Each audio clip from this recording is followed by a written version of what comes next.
मैं एक बात वाज़ेह कर दूं कि मैं डॉक्टर नहीं हूं, लेकिन शुगर के हवाले से कुछ ऐसी वर्स सिचुएशंस को फेस किया हमने कि वो जाती तजुर्बात हैं जो आपके साथ शेयर करवा रहा हूं। लेकिन इन एक्चुअल आप मिसगाइड हो रहे हैं, आप डी ट्रैक हो रहे हैं। इस फेज में जो दी बेस्ट आपको एडवाइस दे सकता है, जो मशवरा दे सकता है ना, वो ऑर्थोपेडिक सर्जन है, वो डॉक्टर जिसने एम्पुटेशन करनी है। अस्सलाम वालेकुम। पिछली वीडियो में मैंने शुगर के हवाले से बात की थी, उसमें भी मैंने जरा फोकस किया था कि अगर आपके वालिदैन को शुगर है और वालिदैन में भी अगर माँ को शुगर है तो आपने उनकी बहुत केयर करनी है, खास तौर पर उनके हाथ और पाँव के जो जख्म है ना, उस हवाले से बात की थी। एक ही टॉपिक था कि अगर खुदा ना खास्ता आपके वालिदैन को शुगर है और उनके हाथ और पाँव के ऊपर जख्म आ जाए तो आपने कैसे उसका इलाज करना है, कितनी इमरजेंसी आपने नाफज कर लेनी है अपने ऊपर और उनकी केयर के लिए, ताकि उस जख्म को ठीक कर लिया जाए, खुदा ना खास्ता बिगड़ के वो गैंग्रीन की सूरत ना इख्तियार कर ले। और अगर खुदा ना खास्ता आपके वालिदैन के जो हाथ और पाँव के जख्म है वो गैंग्रीन बन जाते हैं, डॉक्टर डायग्नोज कर देते हैं कि ये गैंग्रीन है और इसका इलाज सिवाय एम्पुटेशन के कुछ भी नहीं है। एम्पुटेशन मतलब उनका हाथ कटेगा, उनकी उंगली कटेगी, पाँव का अंगूठा कटेगा, पाँव कट जाएगा या टांग काटनी पड़ेगी। एम्पुटेशन की कोई भी सूरत हाल हो सकती है। जब ये डॉक्टर बताते हैं ना पहली दफा, तो डॉक्टर्स तो नॉर्मल अंदाज में बात करते हैं क्योंकि उनकी डेली की रूटीन होती है, लेकिन जो वालिदैन के साथ उनके बच्चे होते हैं उनके लिए एक बड़ा शौक होता है, झटका और सदमा होता है कि टांग कट जाएगी, हाथ और पांव की उंगलियां या अंगूठे कट जाएंगे। ऐसी सूरत हाल में डिसीजन वो नहीं ले रहे होते, डूबते को तिनके का सहारा है और उस वक्त वो कोई ऐसा सहारा ढूंढ रहे होते हैं कि कोई ऐसा बंदा मिल जाए जो हमें बताए कि किसी भी सूरत में टांग या अंगूठा या हाथ पांव कटने से बच जाए, एम्पुटेशन से बच जाए। हमारे अस्पतालों में ज़ारा वार्ड में ऑर्थोपेडिक अगर वार्ड है, वहां पे मुख्तलिफ किस्म के मरीज, उनके वर्स आते हैं, मरीजों के तीमारदार भी आते हैं, हमारे रिश्तेदार भी तीमारदारी के लिए आते हैं, दोस्त अहबाब भी तीमारदारी के लिए आते हैं, फिर हमारी गली मोहल्ले बस्ती गांव शहर के लोग जो हमें जानते हैं। आइडियाज हर बंदे के पास होते हैं। और पाकिस्तान में थोड़ी सी सूरत हाल अलमनाक ये है कि पाकिस्तान में हर बंदा डॉक्टर है, हर बंदा सियासतदान है, हर बंदा साइकोलॉजिस्ट है। तो ये जो हमारे तीमारदार होते हैं जो इयादत के लिए आते हैं, वो अपने मशवरे भी देते हैं। जब मेरी वालदा अस्पताल में थी, डॉक्टर ने बता दिया था कि एम्पुटेशन होगी, पाँव का अंगूठा भी कट गया था, इवन पाँव की अंगूठे के साथ वाली 2 उंगलियां भी कट गई थी, लेकिन गैंग्रीन जो है वो ठीक नहीं हो रहा था। जख्म लग ये रहा था, हमें भी लग रहा था कि जख्म नहीं ठीक हो रहा। डॉक्टर्स बता रहे थे कि अगर ये ठीक ना हुआ कुछ दिन वेट करना पड़ेगा, देख ले, वरना फिर टांग कटेगी। अब ये हमारे लिए तो बड़े सदमे की बात थी। उस वक्त हमें भी लोगों ने मशवरे दिए और मेरा ख्याल है कि तकरीबन शायद सारे लोगों को ये फेस करना पड़ता है। ये मशवरे सुनने पड़ते हैं, हम सुन भी लेते हैं, फिर डूबते को तिनके के सहारे हम उन मशवरों पे अमल भी कर लेते हैं, फिर धक्के खाते हैं, केस कॉम्प्लिकेटेड हो जाते हैं। जो बात एक अंगूठे या चंद उंगलियों के कटने से शुरू होती है ना, वो हाथ, बाजू और टांग के कटने पे जाकर खत्म होती है। क्यों? क्योंकि हम उन लोगों के मशवरों पे अमल करते हैं। असल में ये लोग हमें गाइड नहीं करते, ये मिस गाइड कर रहे होते हैं। हमारे कुछ बिलीफ्स हैं। खैर, मैं 2-3 किस्म के मशवरों के बारे में बात करूंगा इस वीडियो में और बताऊंगा कि अगर खुदा ना खास्ता आपके घर के किसी पेशेंट को, आपके वालिदैन में से किसी को गैंग्रीन हो ही गई है, आप ऑर्थोपेडिक वार्ड में जाएं, किसी भी सरकारी अस्पताल के ऑर्थोपेडिक वार्ड में जाएं, आपको एक नहीं, आपको 10-20 ऐसे पेशेंट मिलेंगे जिनकी एम्पुटेशन या तो हो चुकी है या एम्पुटेशन होने वाली होती है। डॉक्टर गैंग्रीन डायग्नोज करके फुर्सा को बता चुके होते हैं कि अंगूठा कटेगा, हाथ कटेगा या बाजू या टांग। इस सूरत हाल में जो मशवरे हमें मिले और हमने उन लोगों के मशवरों की रोशनी में गाइडेंस क्या लेनी है, मिस गाइड हो गए फिर हम। और 1.5-2 महीने फिर हम अपनी वालदा को अस्पताल से लेके घर आ गए और उसके बाद की जो भी एक्टिविटीज थी मैं सिर्फ वो आपको बताऊंगा।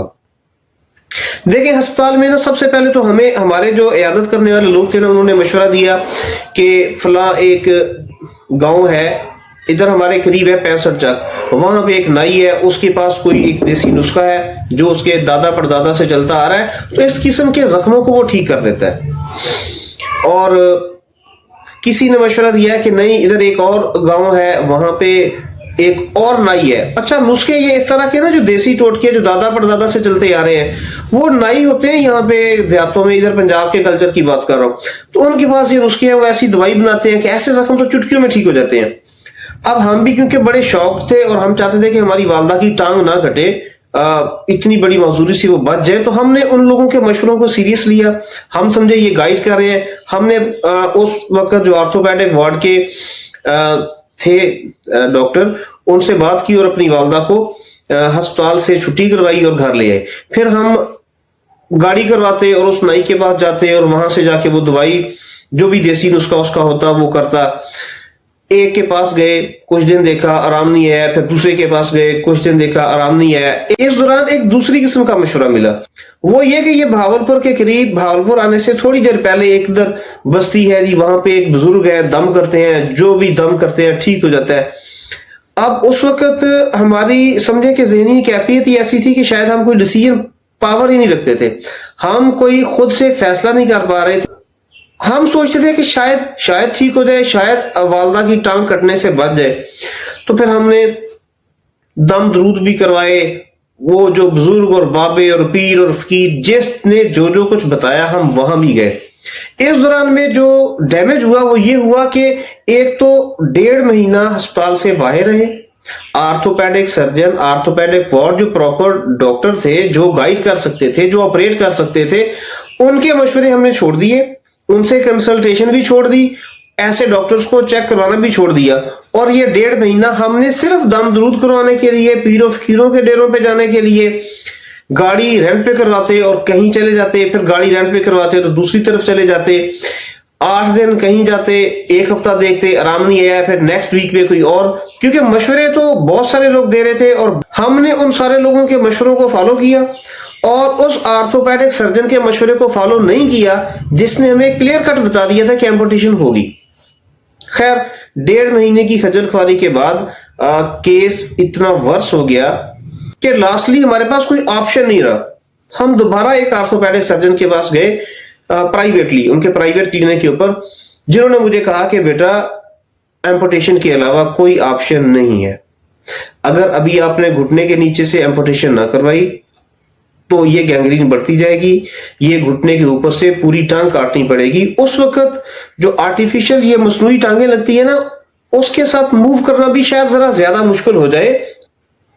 उस वक्त तक शायद हम भी थक चुके थे, हम भी कुछ किसी हद तक ये रियलाइज कर चुके थे कि भाई ये किसी नाई के पास तो नुस्खे नहीं है, किसी हकीम के पास भी नुस्खे नहीं है, किसी दम दरूद के साथ भी ये ठीक नहीं हो सकता, इसमें आर्थोपेडिक सर्जन जो कह रहा है ना यही ठीक है।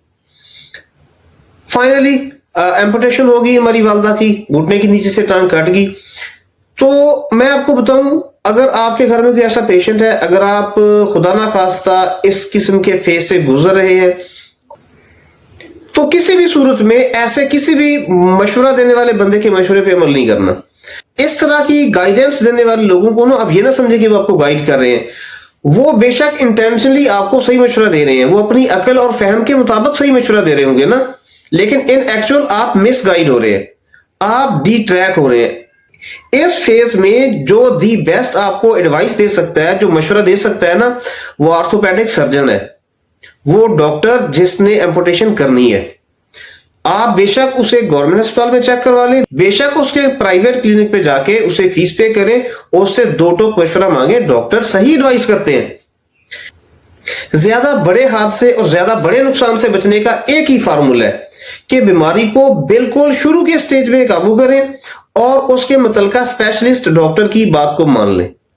ठीक, अगर आपके घर में शुगर पेशेंट है, अगर आपके वालिदैन को शुगर है, मैं आपको दोबारा से वही मशवरा दूंगा कि आप उनके हाथ और पांव की बहुत केयर करें, लेकिन इन केस ऑफ इमरजेंसी, खुदा ना खास्ता अगर आपके वालिदैन के हाथ पांव पे जख्म हो जाए और वो खराब हो जाए, तो आपने इस फील्ड के स्पेशलिस्ट डॉक्टर के पास जाना है और वो आर्थोपेडिक सर्जन है, और फिर उसकी मशवरे पे अमल करना है। डॉक्टर जो कहता है ना उसको मनोमन मान ले। अगर वो कहता है ना एक अंगूठा कटेगा, उसे के ठीक है अंगूठा काट दे, एम्पुटेशन हो जाए।